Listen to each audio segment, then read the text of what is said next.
Hey, Wakusa, what's going on? It's your Ndugu, Shaka Jajaga Shakur, a.k.a. Mkasa, the Bush Doctor, coming at you with another episode of African Talk, where Africans talk worldwide. Now, I'm doing this on the fly real quick because I want to say something about this post that went out with Donald Trump putting the faces of Michelle and Barack Obama on the bodies of apes, monkeys, gorillas, whatever you want to call it, and why this is not something to take lightly, for real. Not only is it not something to take lightly because of the racist magnitude, but let's look at the overall attack. One, this is to people who I see online trying to tell black people, oh, it's just a spin on the Lion King. It's not that serious. It's just a joke. Or black people talking about, well, we don't care because, it is what it is. We know how they are already. Nah, all that is out of the window. Because on one side, you have people who are not black trying to tell us how to feel about the trauma and disrespect that we feel. And that goes back to a historic attitude towards black people. Because in this country, we've always been deemed as the people with no souls, no emotions. So you take black women and you put them through all sorts of experiments, Marion J. Sims, and you do all kinds of medical experiments on them. Even to this day, our women are taken to hospitals and not given proper pain relief or things of that nature while they're having babies. Mind you, they're having these babies in positions that are not normal. That laying down on your back, that's a European invention. That's a whole nother story. But nevertheless, you treat them as if they don't feel pain. It doesn't register. So unfortunately, we lose a lot of women during birth. We go to the hospitals with pain and you won't administer any kind of medication to us because you feel that we are just junkies or, again, people with no pain. That can't happen, man. See, because this is not just about this meme. It's not just about Trump.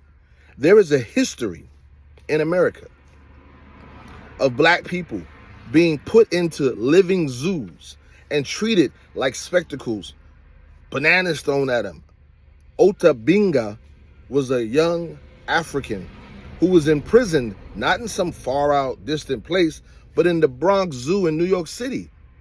And Carnegie and Rockefeller during the eugenics era were the people who put the money up to have that human zoo displayed. The same thing was going on in England. There's a story of two albino young brothers who were albino twins, and they were kidnapped from Kenya and paraded around in European zoos, and they called them the sheepmen because they had thick locks. They let their hair grow into locks and called them sheepmen. There are histories of exploitation of so-called handicap, because I don't like to use that word, people by Europeans, black people in particular. So this is deep for us. It's very painful. And black people, we've developed this ability to cope with our pain by ignoring it or rationalizing it. Because we felt like, it doesn't make any sense to bask in it because nobody's going to do nothing about it. So we found these ways to deal with our pain. And that's cool. I'm not mad at you, but it's time to stop that. We're not doing that anymore. I had to explain to someone earlier today that got on and tried to smooth it out on Facebook. You don't have to sit down with your child and explain to your children why this is not the way it should be. On another level, this open racism, and notice the words blatant. Blatant means above. It doesn't mean that it never existed. Blatant means that, it's cool to be racist as long as you don't show it. Don't do it so abruptly, so blatantly. There's some congressman, I believe it was a black Republican, I'm not sure. But anyway, this dude said, Simmons is his last name, I believe he's black. But this is the most racist thing I've ever seen coming from this administration. Key word, most racist. Not that we didn't have any racism, we shouldn't have any racism, but this is the most racist. So here we go again, explaining away our pain. Nah, no more. We're not explaining shit away no more. You know what I mean? That's painful, and we're not gonna deal with it. There are constant references to black people being monkeys, man. So Donald Trump, you layered this whole Lion King thing as a real clever way to get at us black people. because he has a thing with black people, especially black women. Now, I don't believe personally Trump put that out by himself. I don't think he's smart enough. He has a team that works on putting out, this is psychological warfare. You know, calling someone an animal, saying that we're less than human, that's psychological subversive warfare. And it affects us, whether you notice it or not. Whether you notice it or not. I actually know people who said they don't eat bananas, you know, because of it. I hated watermelons. Not that I hated the flavor of a watermelon. I was subversively tricked into viewing the watermelon as a negative connotation to black people. I didn't know until later that the watermelon was attacked because it provided economic safety and strength for black people at a time when we had nothing else. We could sell watermelon. And we took that watermelon and built towns and built industries off of watermelons. And when white people realized that, boom, automatically propaganda war to criminalize it. So this is a deep war. As they say, I'm today years old when I learned today now that the word Sambo comes from the word Sambo, which was a word used to describe a person born from an indigenous and African union in Latin America, because they had classifications. You know, you could be Latino and European, or European, Latino, and African, or indigenous and European, Latino and European, all that. But if you had someone that was born from the Sambo root, they were described and particularly not liked because these regions are regions that fought back ferociously against oppression, against racism. So when the word Sambo moved out into the greater European theater, Europeans on the other side of the water, America in particular, started to begin that propaganda war against the word. And they took Sambo and turned it into Sambo. And they put those pictures of the black face with the, you know, all that stuff that goes on with it. And they attached it to that, Black Sambo. So we grew up thinking a Sambo is a sellout, but actually a Sambo is a person from a heritage of a black and a brown unity and a resistant black and indigenous unity. Just like Cinco de Mayo. We run around here celebrating and calling it Mexican Independence Day. That's not true. That is a history of blacks, Mexicans, and natives joining forces to fight off the French, who came over here to help the Confederates to win the war, because the South asked for French help and the North asked for European help too. So on their way, they figure, hey, while we're here, let's go collect this debt. So they went across the border into Mexico. They ran across this black, pretty much indigenous black community. And they thought it would be an easy win. But what they didn't know is that the people there were fighters. They were Sambo. And they fought the hell out of the French, decimated the French, to where the French packed it up and went back to France. But we don't know these things. This is part of that psychological warfare. So I'm not going to get on here and cry all day about that particular imagery. I can cite you pictures of LeBron with a white woman in his hand, a basketball, and right next to him, that whole picture was drafted off of the King Kong with the white lady holding the Empire State Building. I told you about Otabinga. There are pictures of him. There's a picture of a little African girl in Africa being fed a banana while white people stand around a gate and look at her like she's an animal. We know the history of Sarah Bartman, right? You know, Venus Hottentot. We know that history, how she was paraded around like an animal. So when we see those characters, it affects black people differently. And I'm going to need the rest of the non-black world to do me a favor. Stand down and please be quiet. Don't tell us how to process our unsolved pain. We push on as black people, but we've never had the opportunity to actually deal with our pain. And black people, I love my elders no more. We're not trying to calm down. We're not trying to smooth it out. No, we're going to go in like a railroad right at it, head first. And I'm telling people, take that anger, take it, use it. No, we're not gonna put. It's not below you to feel pain. It's not below you to be, to be angry at what is being done to us, not been being. To this day, we still find our people hanging on trees. We're still finding our sisters massacred and decapitated, brothers' body parts found in the woods. We know what's going on, even if the world never says it. We black people know what's going on. So we don't need no one to co-sign our pain. It's ours. And we're gonna embrace it. We're not gonna brush it away with polite politics. We're gonna embrace that pain because that anger is what's gonna make us rise. What my man said in American Gods, stay angry because angry gets shit done. We're not gonna be on social media arguing with each other.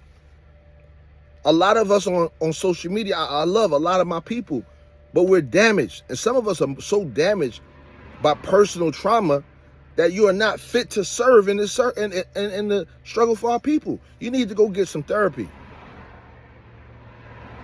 The white man has done a hell of a job at causing brown, black, and red in particular, Asian yellow too, but brown, black, and red here.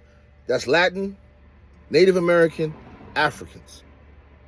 We have been at war with each other for so long, and so much pain has been caused between us that we can't see our way out the forest. But that post that the president, your president, not mine, the president, put out creates an atmosphere for these poor whites, these illiterate whites who are mad because they're not a part of the American pie dream, to now feel emboldened to talk to black people any way they want. But guess what? In 2026 and moving forward, black people will not be the stepping stone for everybody else. We're not going to apologize. We've been apologetic too long. This polite politics is killing us. We're not going to be correcting each other's language when we say something harsh about the white man. But when you say something harsh about your own, you have no sense of polite politics. We're going to reverse that. That's a reverse curse. We're going to reverse that curse. And from now on, we're going to have that apologetic spirit towards one another, that empathetic spirit towards one another. We're not extending that to our oppressor no more. And this show, African Talk, where Africans talk worldwide, is focused on that. And when I say African, I'm not just talking about the obvious African. I'm talking to my Latino brothers and sisters too, because you got African in you too. I'm talking to Native Americans, because you got African in you too. Hell, I'm even talking to Asians, because you got African in you too. So it trickles down just like that. Well, Shaka, are you talking to Europeans? Because they got African. No, there's enough people talking to white people about what they need to do, should do, could do, and won't do. I'm talking to my people that I am most immediately affected by. So don't come here asking me for this magical coalition. No. If white folks want to get up and fight against what's wrong, salute to y'all. But I'm not going to give you no special props. You should have been doing it. Period. Period. Don't give me that speech. I'm not doing it. And to black people, this show, African Talk, will never, ever support the dysfunction or disunity between black people.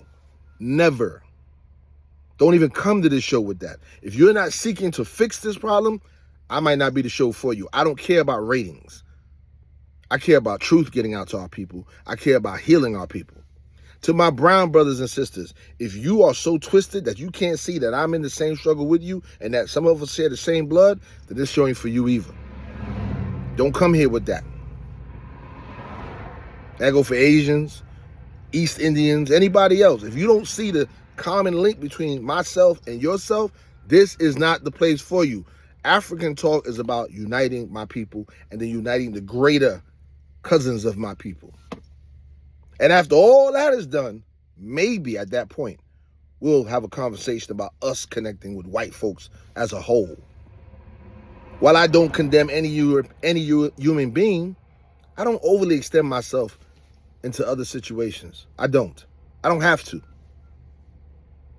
You see 2 white people got shot and a whole bunch of policies are being examined. I'm just dealing with ICE.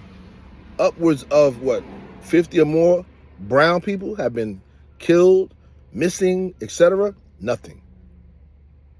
1 black person that we know of was killed by an ICE agent. I'm not saying anymore that we know of. You don't even hear Keith Porter Jr.'s name. So I'm not going to waste time being surprised about that. I'm not. But what I'm not going to do is fool myself into thinking that all of a sudden that's going to change. No. We know that white people are up in arms because it's happening to them now.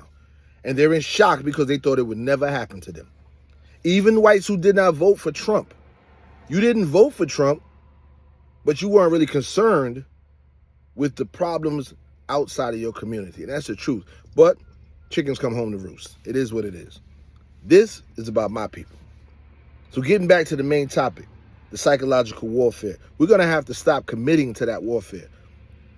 Black people, stop citing, well, the Mexicans did this and the Puerto Ricans did this. Somebody told me today, a Mexican is different than a Puerto Rican. It ain't the same. Yo, that's foolish as hell. The same capitalist, imperialist, fascist, racist, white supremacist, and every other is mentality that is the process of colonization that poison one, poison all. That's like saying a dude from New York is different from a dude from Atlanta or Florida or Chicago. We all the same when it comes to this colonization. It might be dressed different, but it's the same poison, self-hate that keeps all of us against each other. And we're not going to be picking hairs. No. Let me say it clear, and I don't care who like it. The brown man is not my enemy. The red man is not my enemy. That yellow man is not my enemy. My enemy in America has been the white man and will continue to be the white man until the white man gives me a reason to say something different. And when I say enemy, I mean opposing force. So if a few Europeans remember that they are Irish, German, whatever European, and denounce whiteness, then we can rock. But as long as you hold on to whiteness over your own ethnicity, you're an Italian, you're an Irish, you're a German, you're Scottish, Polish, Russian, whatever, and you come to America or you here in America and you tag on to the white agenda, then you my enemy. Is that plain and simple? Plain and simple. And for black people who don't understand that, you need to understand that. Them folks ain't come over here white. They came over here whatever they were. And I got news for you talking about aliens and immigrants taking your job. The largest immigrant population here at one point was white people. A lot of these white people who are American, they like second generation American. And their parents came through Ellis Island. Grandparents came through Ellis Island. And they all didn't come through here with legal papers. Some of them crept through. The term wetback was a term that was given to white folks who were sneaking into Mexico across the Rio Grande. And when they would get captured, they was called wetbacks because they came across that water. So I'm not biting into that apple, it's the foreigners taking our jobs. No, it's the white man preventing you the same equal opportunities that he's giving to his white man. To this day, a white man with the poorest of educations can get the highest paying job over the black, brown, red, or yellow man with equal.